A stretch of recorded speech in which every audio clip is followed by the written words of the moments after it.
Components of balance of payment. ये चालू करने से पहले एक बार बैलेंस ऑफ पेमेंट को क्विकली रिवाइज कर लेते हैं। बैलेंस ऑफ पेमेंट क्या था? It's an accounting statement that shows all the systematic records of the economic transactions between a resident of a country and the rest of the world. ठीक है, हमने पढ़ा था कि स्ट्रक्चर क्या होता है। एक होता है क्रेडिट साइड, एक होता है डेबिट साइड। क्रेडिट साइड पे हम सारे मनी इनकमिंग काउंट करते हैं, डेबिट साइड पे हम सब आउटगोइंग काउंट करते हैं। ठीक है, बैलेंस ऑफ पेमेंट सब कुछ काउंट करता है, visible items, invisible items, unilateral transfers and even the capital transfers. अब देख लेते हैं the components of balance of payment. When you talk about balance of payment, there are two kinds of accounts, current account and capital account। यानी current account और capital account दो type के accounts होते हैं हमारे बैलेंस ऑफ पेमेंट में। क्या बताते हैं ये अकाउंट्स? करंट अकाउंट हमें सारे के सारे ट्रांजेक्शन्स दिखाता है of invisible items, visible items and unilateral transfers. ये कैपिटल ट्रांसफर्स को काउंट नहीं करता। ठीक है, ध्यान से समझो, करंट अकाउंट में हम सिर्फ तीन चीजें काउंट करते हैं, trade of visible goods, trade of invisible services and unilateral transfers. देखो, refers to an account which records all the transactions relating to exports and imports of goods, services and unilateral transfers during a given period of time। goods मतलब visible items, services मतलब invisible items और unilateral transfers। यहाँ पे capital transfers count नहीं होते हैं। Whereas जब हम बात करते हैं कैपिटल अकाउंट के, नाम से ही समझ में आ रहा है कैपिटल मतलब कैपिटल ट्रांसफर्स यहाँ पे काउंट होते हैं।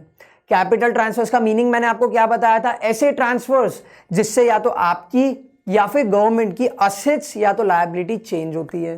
तो कैपिटल अकाउंट में क्या क्या ट्रांजेक्शन्स हम रिकॉर्ड करेंगे? refers to an account which records all those transactions between residents of a country and the rest of the world which cause a change in asset or liabilities of the resident of the country or its government। Basically या तो एक individual की, एक firm की या फिर एक government की या तो असेट चेंज होगी या तो लायबिलिटी चेंज होगी। ऐसे सारे के सारे ट्रांजेक्शन्स हम कैपिटल अकाउंट में रिकॉर्ड करेंगे। ठीक है, क्लियर? यहां पे क्या क्या काउंट करेंगे? Trade of visible goods, trade of invisible services and unilateral transfers. Capital account में हम क्या काउंट कर रहे हैं? वो सारे ट्रांजैक्शंस जिससे या तो एक इंडिविजुअल की या फिर एक फर्म की या फिर गवर्नमेंट की या तो लायबिलिटी चेंज होगी या फिर असेट चेंज होगी। अब समझते हैं what are the components of current account. ठीक है, हमने बैलेंस ऑफ पेमेंट का कंपोनेंट देख लिया था। There are two type of accounts, current account and capital account. अब करंट अकाउंट में हम क्या क्या चीजें काउंट करेंगे? First is export and import of goods. मैंने पहले ही बताया, all the visible items, goods हम लोग यहां पे रिकॉर्ड करेंगे। क्यों? अगर आप एक्सपोर्ट करते हो गुड्स को तो क्या आपकी लायबिलिटी एसेट में कोई चेंज आ रहा है? नहीं आ रहा। अगर आप इंपोर्ट करते हो गुड्स को तो आपके असेट या लायबिलिटी में कोई चेंज आ रहा है? नहीं आ रहा है। सिंपल है। ठीक है, तो ये export and import of goods and ये that is export and import of services, this does not change your liability, neither does it change your asset, so it will come under your current account। simple। unilateral transfers to and from abroad। आपने बाहर से, आपको किसी ने goods भेजे हैं या फिर कोई पैसा आपको गिफ्ट में भेजा है। ठीक है, लेट्स से आपकी शादी हुई और आपके एक मामा यूएस में रहते थे, उन्होंने आपको पैसे भेजे हैं, यूनिलैटरल ट्रांसफर हो गया, वन वे ट्रांसफर। क्या आपकी असेट इंक्रीज हुई? नहीं हुई। लायबिलिटी में कोई चेंज आया? नहीं आया। वहीं पे आपने किसी को बाहर भेजा, that means unilateral transfers to abroad. आपका कोई भाई बाहर पढ़ने गया हुआ था, आपने उसको कुछ भेज दिया, लेट्स से आपने उसको एक आईफोन भेजा एज अ गिफ्ट। क्या आपके असेट में कोई चेंज आया? नहीं आया। क्या आपकी लायबिलिटी में कोई चेंज आया? नहीं आया। तो ये कहां काउंट होगा? करंट अकाउंट में। Simple. Last is income receipts and payments to and from abroad. Let's say आपने कोई सर्विसेज दी थी किसी को, लेट्स से आपने कोई फैक्टर्स जो थे, फैक्टर्स ऑफ प्रोडक्शन थे, लेट्स से आपने लैंड किसी को दी थी जिस पे किसी ने काम किया, या फिर आपने किसी को कोई ऐसा कुछ काम करवा के दिया था जिसके लिए आपकी इनकम आई है। तो अगर वो इनकम आई, ठीक है, क्या आपकी असेट या लायबिलिटी चेंज हुई? नहीं हुई। आपने अगर किसी को पेमेंट भेजा है फॉर सम वर्क जो आपने उससे कराया था, क्या आपकी असेट या लायबिलिटी चेंज हुई? नहीं हुई। तो ये चारों की चारों चीजें हमारे करंट अकाउंट में रिकॉर्ड होती है। Export and import of goods, export and import of services, unilateral transfers to and from abroad and income receipts and payment to and from abroad. Clear? ठीक है। अब एक क्वेश्चन है मेरे मन में, मेरे को बताओ तो, हमने पढ़ा था कि दो साइड होते हैं कोई भी अकाउंट के, credit side and debit side. ये चारों में से कौन सी चीजें क्रेडिट साइड पे आएगी और कौन सी चीजें डेबिट साइड पे आएगी? सोचो। Export and import, export credit side पे आएगा या फिर इंपोर्ट क्रेडिट साइड पे आएगा? पता नहीं। Export and import of services, पता नहीं इसमें से एक्सपोर्ट हमारे क्रेडिट पे आएगा या फिर इंपोर्ट हमारे क्रेडिट पे आएगा, we don't know. Let's find out. Whenever we talk about the current account, ये रहे हमारे क्रेडिट आइटम्स और ये रहे हमारे डेबिट आइटम्स। देखो मैंने आपको क्या बताया था, क्रेडिट में हम लोग लिखते हैं ऑल द मनी इनकमिंग, मतलब देखो एक्सपोर्ट ऑफ गुड्स, आपने गुड्स किसी को भेजे हैं, इसके लिए आपको पैसे मिलेंगे।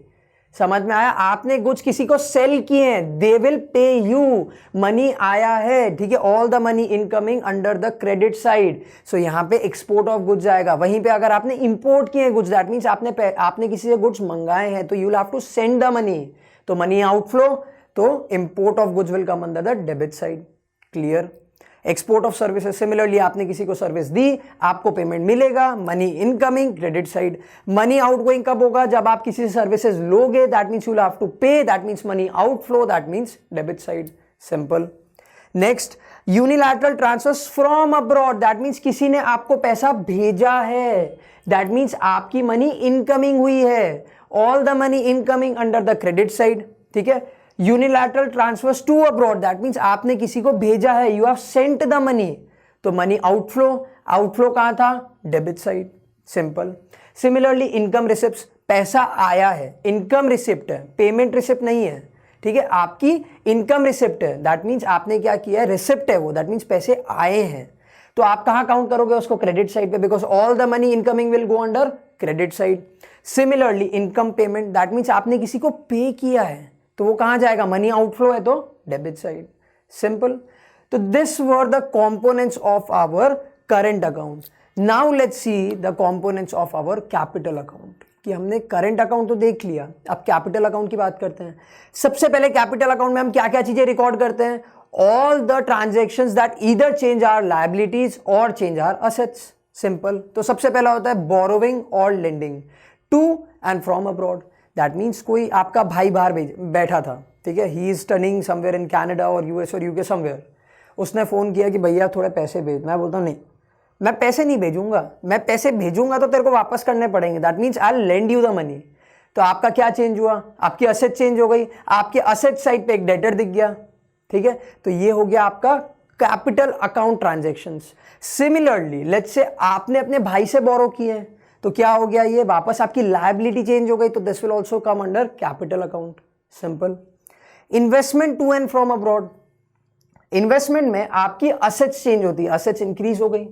अगर आपने इन्वेस्ट किया है, ठीक है, तो क्या हो गई? आपका भले इन्वेस्टमेंट चेंज हो गया, ठीक है। वहीं पे अगर किसी ने आप पे इन्वेस्ट किया है, someone has invested in your company, ठीक है, तो वहां पे भी आपकी असेट और लायबिलिटी चेंज हो गई। सिंपल। तो that will come under your capital account. Next, change in foreign exchange reserves. देखो गवर्नमेंट को फॉरेन एक्सचेंज रिजर्व मेंटेन करना इतना इजी नहीं होता है। हमने लास्ट चैप्टर में भी पढ़ा था फॉरेन एक्सचेंज रेट में, कि गवर्नमेंट को फॉरेन एक्सचेंज रिजर्व्स मेंटेन करने पड़ते हैं और वो भी बल्क में मेंटेन करने पड़ते हैं, तो ये गवर्नमेंट की असेट को डेफिनेटली इन्फ्लुएंस करता है, तो this will also come under your capital account. अब सेम चीज देख लेते हैं, कौन सी चीजें हमारे क्रेडिट साइड पे आएगी और कौन सी चीजें हमारी डेबिट साइड पे आएगी। सिंपल है, देखो बोरोविंग फ्रॉम अब्रॉड, पैसा आया है, बोरो किया है आपने, दैट मीन्स मनी इनकमिंग, भले ही उसने लायबिलिटी इंक्रीज कर दी, फिर भी मनी तो इनकमिंग ही है, तो it will come under the credit side. Lending to abroad, that means आपने किसी को पैसे भेजे हैं, तो दैट मीन्स आपका मनी बाहर गया, मनी आउटफ्लो है, मनी आउटफ्लो कहां आता है? Debit side. Simple. Investment from rest of the world, किसी ने आप में इन्वेस्ट किया है, ठीक है, you have received investment from someone living outside the country. Let's say US का एक सिटीजन है, उसने वर्चुअली में इन्वेस्ट कर दिया, ठीक है, तो हमारी मनी इनकमिंग है, तो ये कहां काउंट होगी? ऑन द क्रेडिट साइड, ठीक है। डेबिट साइड कब होगा? जब वर्चुअली ने कोई बाहर की कंपनी में इन्वेस्ट किया, तो क्या हो गया? मनी आउटफ्लो है, तो that will come under the debit side, ठीक है। लास्ट होता है decrease in foreign exchange reserves, ठीक है, डिक्रीज हुआ, गवर्नमेंट ने क्या किया? फॉरेन एक्सचेंज रिजर्व्स को सेल कर दिए। गवर्नमेंट के पास में बहुत बड़ा रिजर्व था, लेट्स से यूएस डॉलर का, और इंडियन गवर्नमेंट ने क्या किया? वो यूएस डॉलर के सेल कर दिए। दैट मीन्स इंडियन गवर्नमेंट के पास में रुपी आएगा। सिंपल है, गवर्नमेंट ने क्या किया? डॉलर एक्सचेंज कर दिया for rupee, that means dollar को सेल कर दिया, तो मनी इनकमिंग हुआ। मनी इनकमिंग कहां काउंट होता है? Credit side. वहीं पे अगर गवर्नमेंट ने फॉरेन एक्सचेंज रिजर्व्स को इंक्रीज किया है, दैट मीन्स रूपी देके डॉलर खरीदे, तो मनी आउटफ्लो है, ठीक है, एक्सपेंसेस है, तो वो कहां पे आएगा? On the debit side. Simple. तो यहां पे हमारे कैपिटल और करंट अकाउंट के ट्रांजैक्शन हमने देख लिए कि कौन सा ट्रांजैक्शन डेबिट साइड पे आएगा, कौन सा ट्रांजैक्शन क्रेडिट साइड पे आएगा। Now let's move on to the next topic, that is autonomous items and accommodating items.